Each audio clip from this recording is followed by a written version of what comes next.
My wife said, "You'll turn down that promotion or we're done."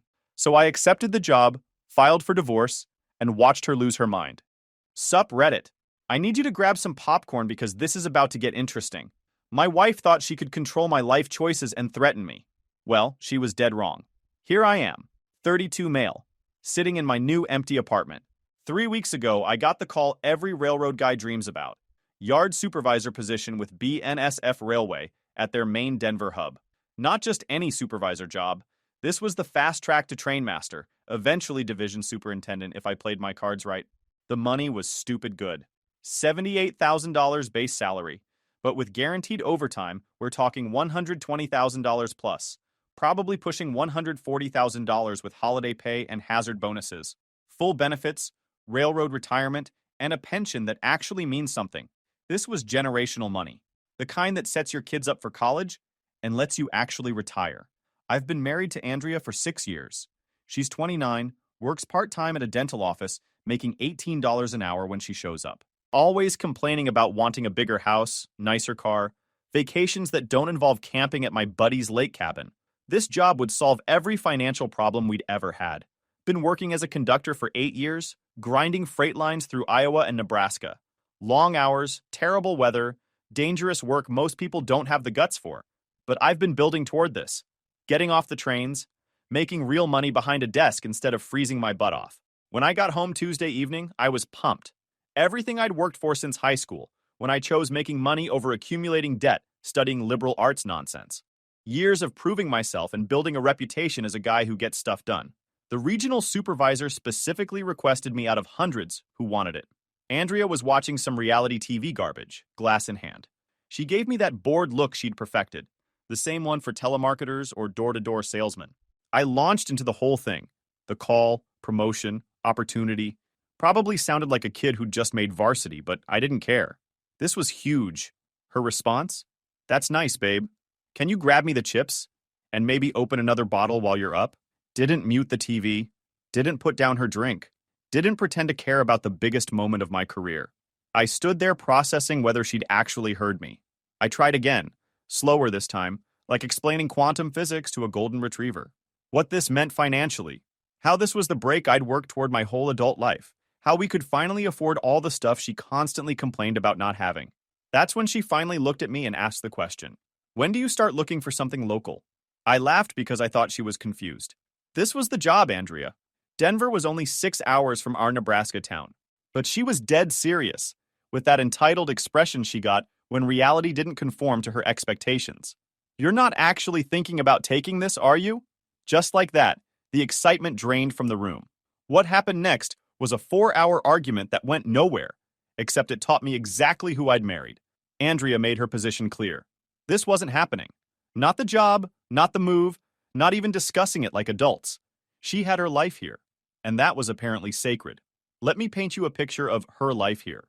We lived in Grand Island, Nebraska. The most exciting thing that happened was when Walmart got a McDonald's inside it. People talked about it for months like we'd landed on Mars. Her career involved answering phones at a dental office and occasionally cleaning instruments. Her social circle was 3 women whose hobbies were trash-talking their husbands and planning girls' nights at Applebee's, where they'd complain for hours while doing nothing to improve their situations. But this was the life she couldn't abandon. Her Shangri-La. "I'm not moving to some expensive city where I don't know anyone," she said, like Denver was Mars. "My whole support system is here." Support system. Her mom who lived 20 minutes away and called when she needed money or someone to complain about. Her sister Maria, who'd managed 2 marriages and divorces by age 26. Her work friends who spent time planning elaborate schemes to call in sick without getting fired. I tried every reasonable compromise I could think of. What if I took the job and we visited Denver on weekends? Too much driving. What if she stayed here while I got settled, then joined me? Long distance never works. Hautier. What if we drove out for a weekend so she could see the city? She rolled her eyes and told me to stop being ridiculous. Every suggestion got shot down before I could finish explaining it. This was her explaining what I was going to do, like I was a slow child. And what I was going to do was call them back and turn down the job so we could keep living in Nowheresville, Nebraska. Here's what I'd ignored for 6 years, probably because I was thinking with the wrong head when I proposed. Every major decision had gone Andrea's way. Where we lived? Her choice. close to family because God forbid she drive more than 20 minutes to see her mother. Vacations? Always somewhere she picked, usually with her sister tagging along. What car she drove? I was making payments on a Jeep Cherokee because she said my reliable pickup was embarrassing. Weekends? Whatever she wanted, shopping for stuff we couldn't afford, or visiting her family while I sat ignored and treated like an ATM with legs. I'd convinced myself this was marriage. Happy wife, happy life, right? Except I was the only one making sacrifices, and she was never happy anyway. Nothing was ever enough. This job was my line in the sand, not because I wanted to be difficult, but because this was about whether I'd spend the rest of my life letting someone else decide what I could achieve. When she realized I wasn't immediately giving in like always, she brought out the heavy artillery. "You're being selfish," she said, hands on hips like she was addressing a disappointing child. "Andrea, you know darn well I want to take the promotion to give you the life you always wanted. What the heck is wrong with you?" "Yeah, whatever. Real husbands don't abandon their wives for money. If you really loved me, you wouldn't even consider leaving me behind. And real wives support their husbands," I shot back. She didn't like it. My brother Alan called that evening while Andrea was upstairs taking one of her hour-long baths. He's a mechanic, married to his high school sweetheart for 10 years. "Dude, you'd be crazy not to take that job. Railroad supervisors make bank, and Denver's a great city. What's Andrea's problem?" When I explained her position, there was silence. I could hear him trying to process the logic. Man, Chloe would have my bags packed before I hung up the phone. She'd probably drive me there herself and help me find an apartment. That hit hard because he was right. A partner who actually cared about my success would have been excited, researching neighborhoods and opportunities, proud her husband got promoted instead of treating it like I'd announced I was joining a cult. I looked at this woman I'd promised to love and honor, back when I was young and stupid, and said the only thing I could, "Andrea, I'd never force you to move with me." She smiled, kissed my cheek like I was a good boy who'd learned his lesson and wouldn't challenge her authority again. Smart choice. Call them tomorrow and say thanks, but no thanks. There'll be other opportunities. Other opportunities. I did call them the next day, though, to accept the position and ask when they needed me to start. I know how this sounds. Like I'm some liar who deceived his wife and bailed without warning. But 6 years of marriage to Andrea had taught me exactly how she handled conflict. Think less mature adult discussion and more complete meltdown with extra drama. If she knew I was planning to take the job, she would have made those 2 weeks hell on earth. Screaming matches heard from space, involving her entire family, probably showing up at my work crying about being abandoned. I'd seen her playbook when Maria got divorced. She became a one-person psychological warfare unit specializing in making everyone within 50 miles miserable. So I kept my mouth shut and started planning my exit in silence.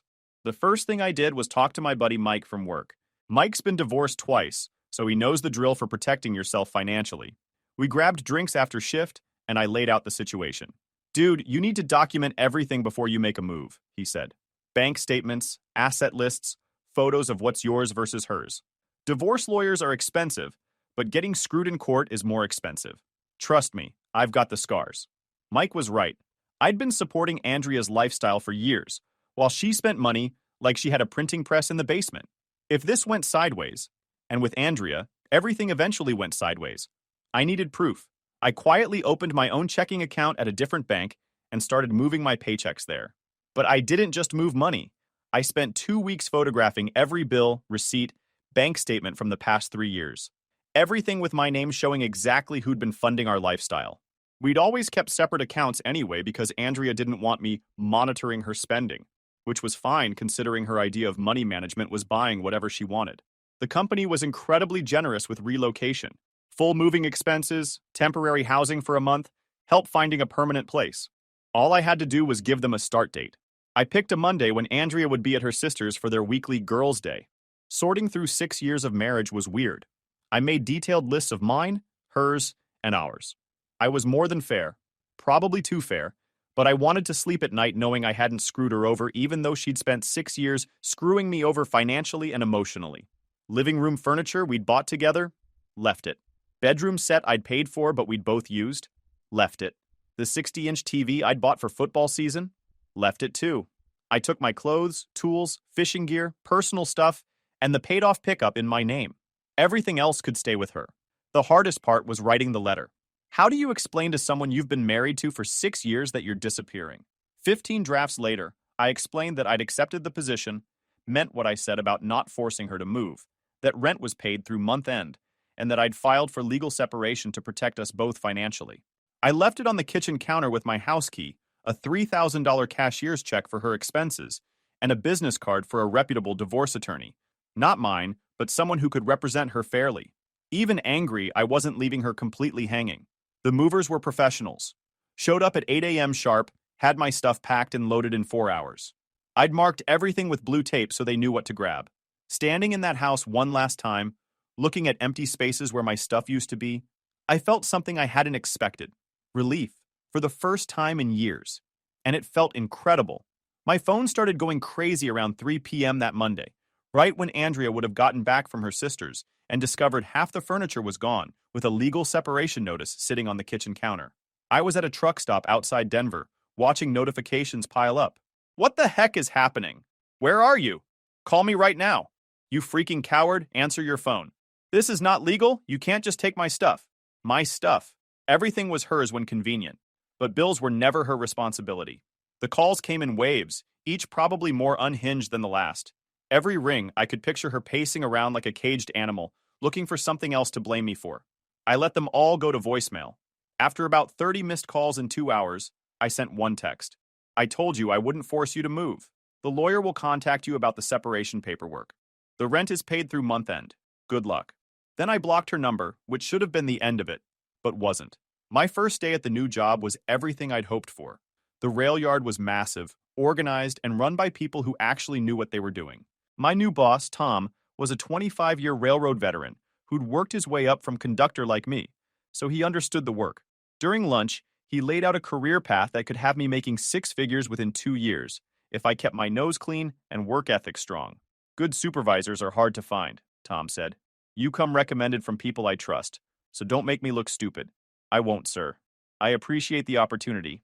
Save the sir nonsense for executives. It's Tom. Now go home and get some rest.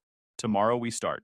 The temporary housing was basic but clean, and for the first time in years I could watch whatever I wanted without someone complaining that sports were boring.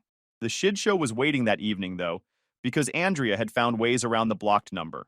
My mom called first, and I could tell from her voice she'd been recruited into Andrea's program.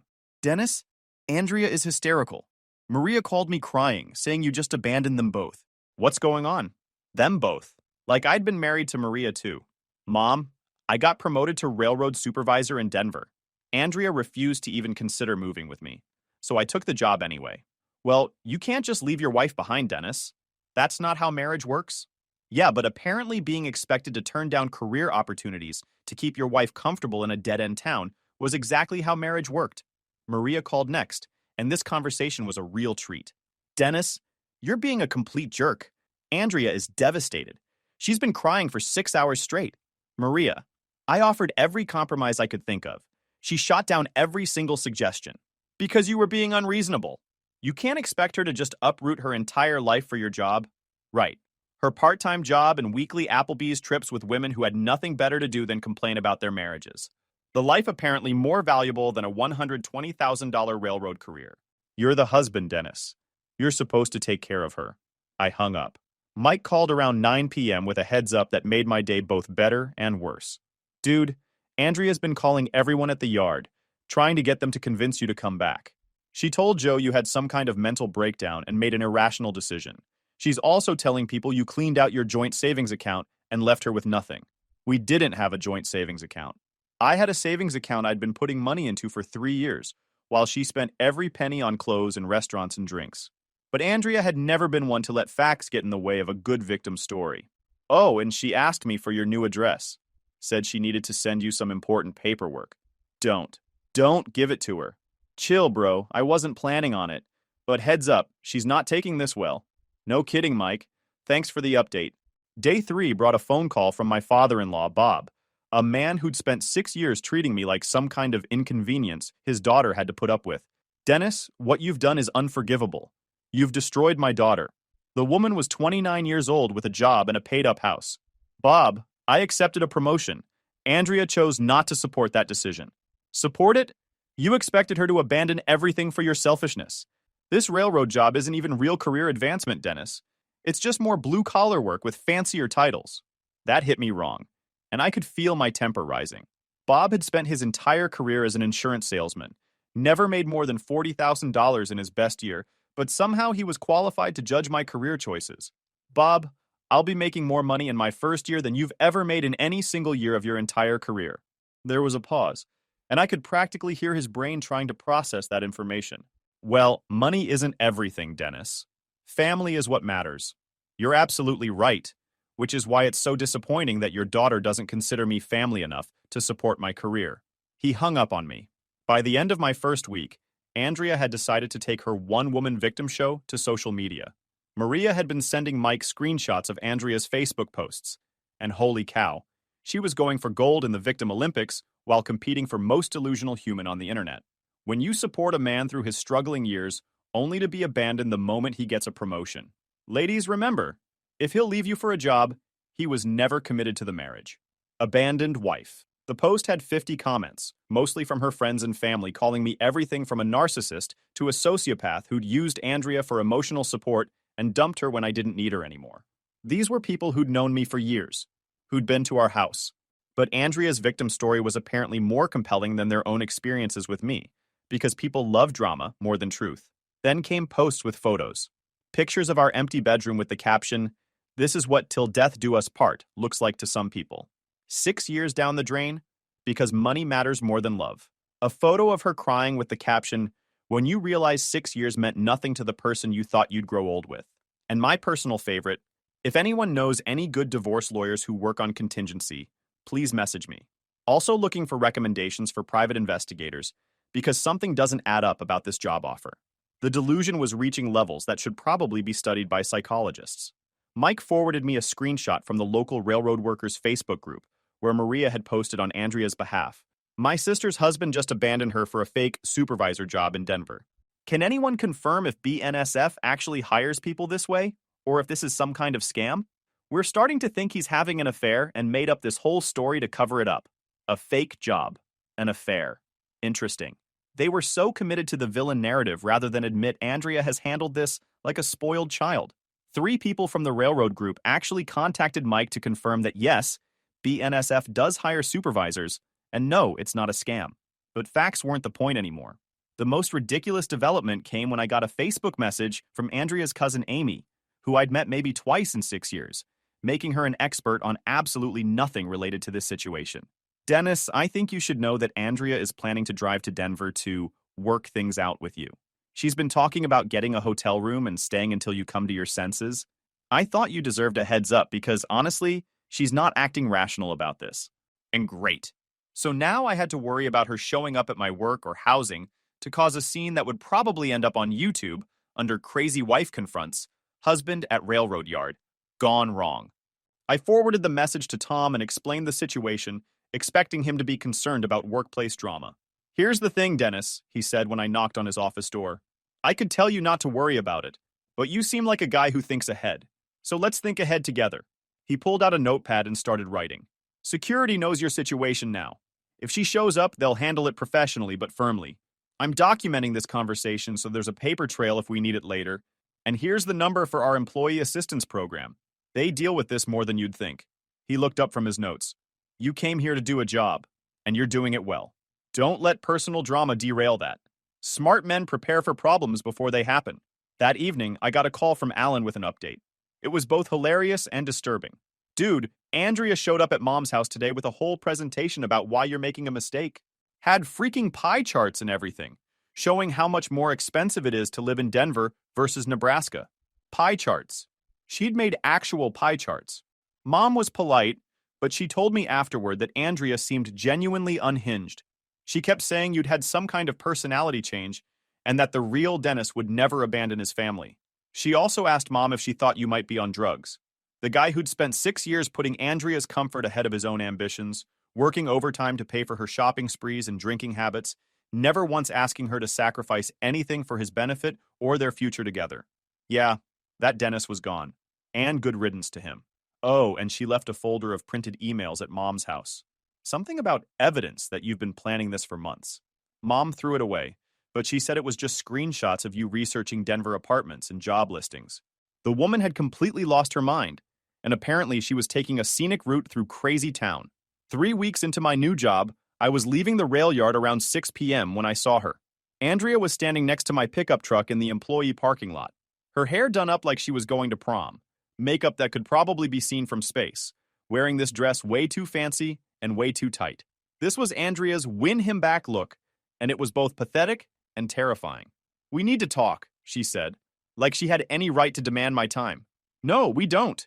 How the heck did you even get in here?" "I told security I was your wife and that it was a family emergency. They were very helpful once I started crying." "Of course she did. Andrea, this is my workplace. You can't just show up here uninvited." "I'm still your wife, Dennis. I have rights. To stalk me at work and cause scenes in front of my new coworkers. Against my better judgment, and I mean really, really against it, I agreed to get coffee at a nearby truck stop. But before we left, I texted Mike. Andrea showed up at work, having coffee at the Shell on 5th. If you don't hear from me in 2 hours, call the cops. Partly because I didn't want to cause a scene at my new job, but mostly because I'd learned the best way to handle Andrea's drama. The conversation was fascinating in its complete disconnect from reality, like watching someone try to convince you that up is down. She'd clearly rehearsed this whole performance, probably practiced it in the mirror while listening to whatever empowerment podcast. "I've been thinking," she said, stirring her coffee. "Maybe I was too quick to dismiss the Denver idea. It could be an adventure, you know? Like when we were dating and everything was exciting. Andrea, you made your position very clear. You weren't moving for my career. You said I was selfish for even considering it. I was scared, Dennis. You sprung it on me out of nowhere and I reacted badly. But I've been doing research, and there are actually some good opportunities here. I could work at a bigger dental office. Maybe even go back to school for dental hygiene like I always talked about." And there it was. She'd done the math on my new salary and realized what kind of lifestyle it could fund. The bigger opportunities that were suddenly appealing now that she knew I'd be making 6 figures instead of just talking about it. "That's great, Andrea, but we're separated." I filed the paperwork.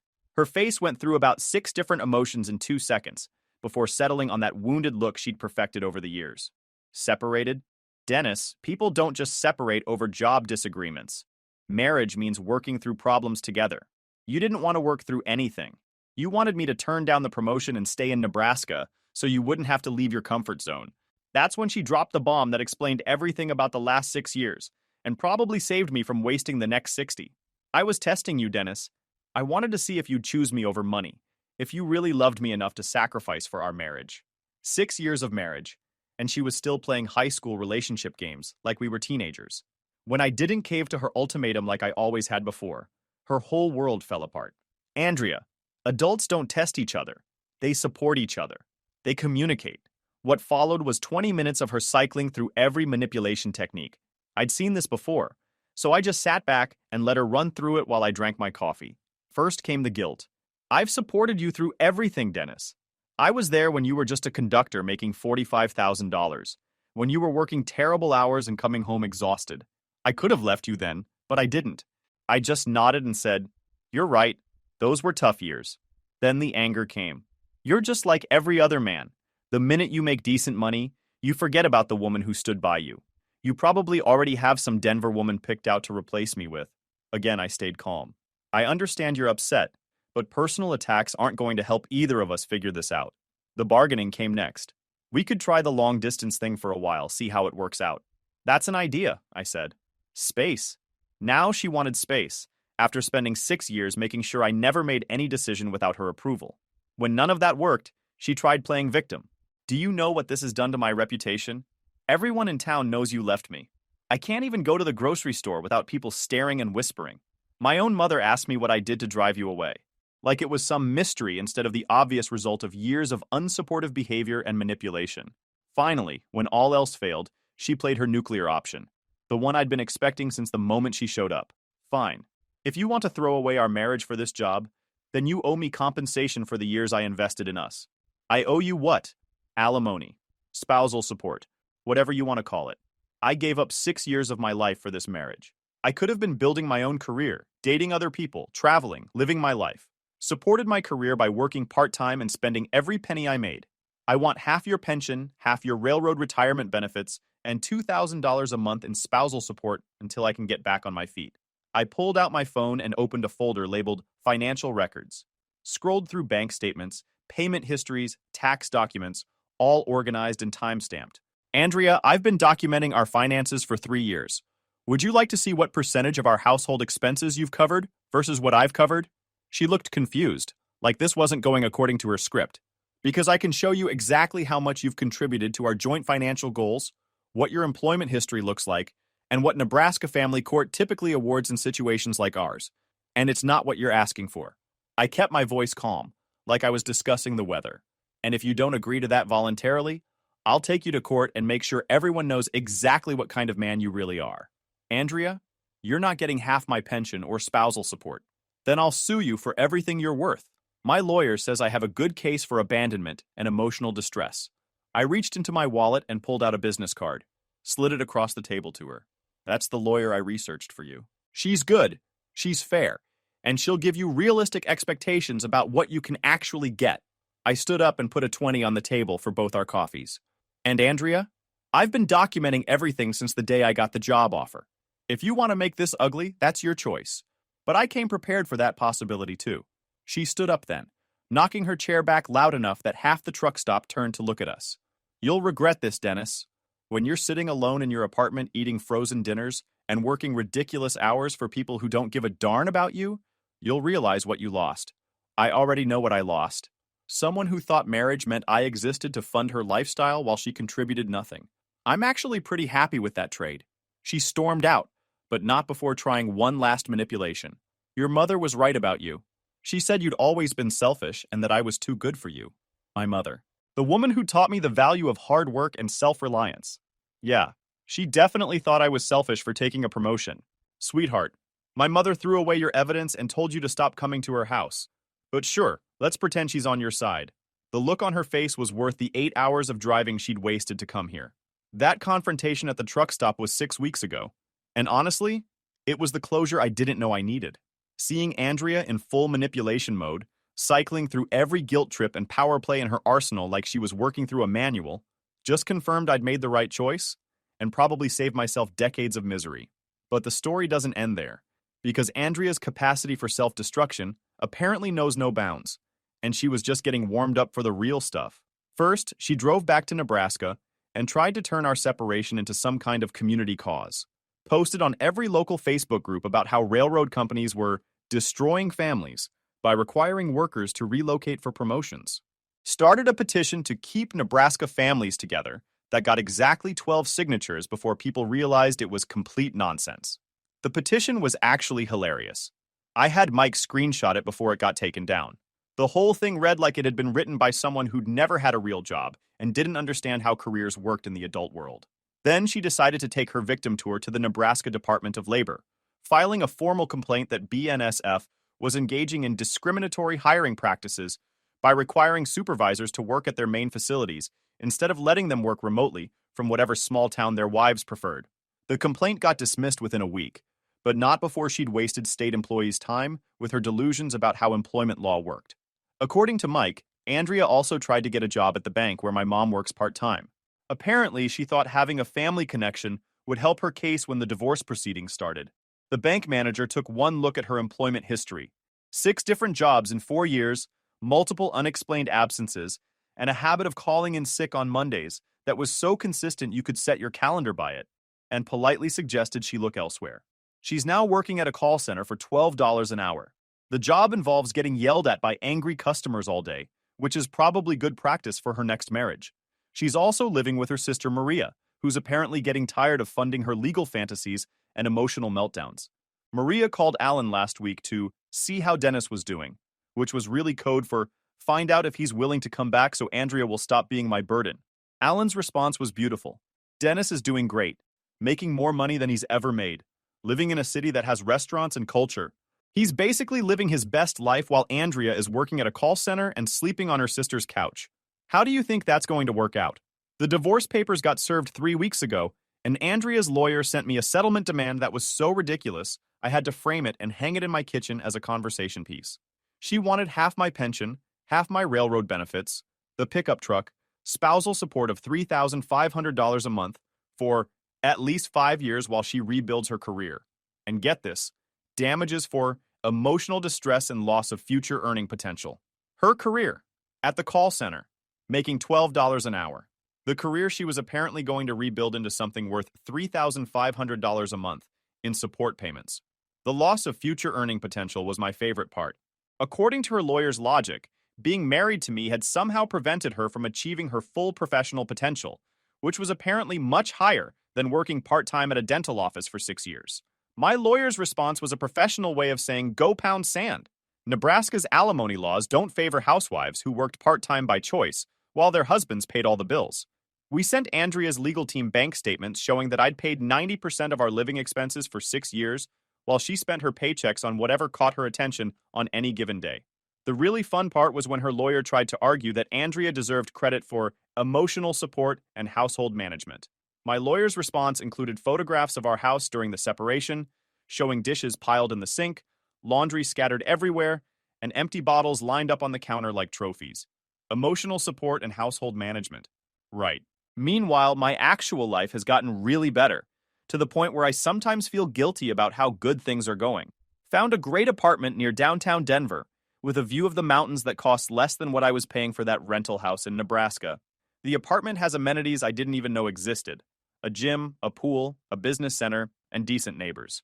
Got my first performance review at work, and Tom pulled me into his office with a folder full of notes. Dennis, I'm going to be straight with you. When we hired you, we expected good things, but you've exceeded every expectation we had. He opened the folder and showed me efficiency reports, safety metrics, crew feedback forms. Your teams are hitting production targets ahead of schedule. Your safety record is spotless, and the guys actually want to work shifts when you're supervising. That's rare. He leaned back in his chair. I've already talked to the regional manager about fast-tracking you for Trainmaster training.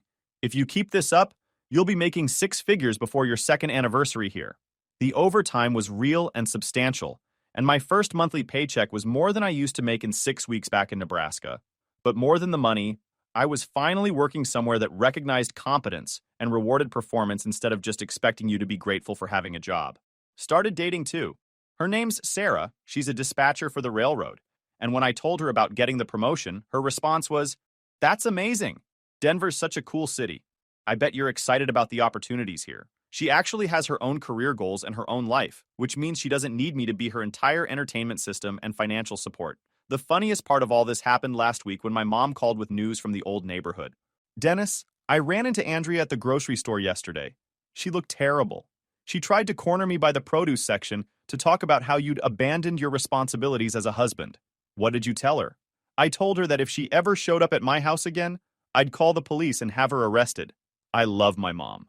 Oh, and she asked me if I thought you'd be willing to work things out if she apologized and promised to move to Denver. I told her that ship had sailed, crashed into an iceberg, and sunk to the bottom of the ocean where it belonged. So that's the story, Reddit. And here's what 6 years of marriage to Andrea taught me. When someone shows you who they are, believe them the first time. When they think love means control and manipulation, choose your freedom. Don't waste your time, folks. YouTube just dropped this new hype feature. If you're hooked on this story, smash that hype button. It tells YouTube this video deserves to blow up, and it keeps even crazier stories coming your way.